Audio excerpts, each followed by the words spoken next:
22 بهمن 22 بهمن روز خیانت ما به پادشاه میهن 22 بهمن 22 بهمن روزی که شیخ و توده با خلق اجتماع شد 22 بهمن 22 بهمن روزی که سرخ و سیاه تبدیل به ارتجاع شد 22 بهمن 22 بهمن با صد فریب و حیله عکسش به ما دیدیم نم را به نصف دادیم در تب به خواب رفتیم با زورقی شکسته سمت سراب رفتیم 22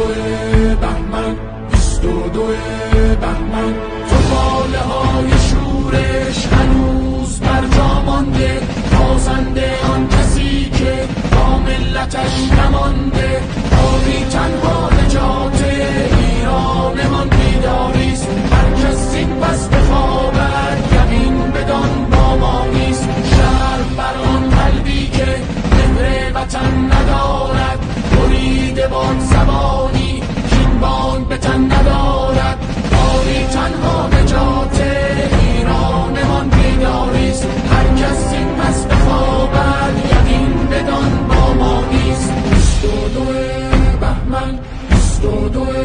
بهمن 22 بهمن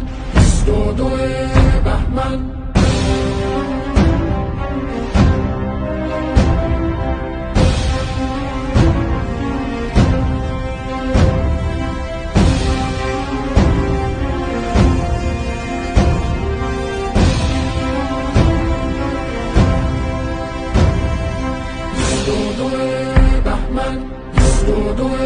بهمن روز خیانت ما به پادشاه میهن 22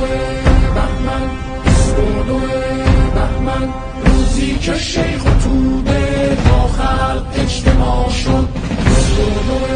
بهمن 22 بهمن روزی که سرخ و سیاه تبدیل به ارتجاع شد. از اون روز بترسید که ممکن است یکی از ایام الله خدای نخواسته باز پیدا بشد و اون روز دیگر قضیه این نیست که برگردیم به 22 بهمن، قضیه این است که فاتحه همه ما را میخونه.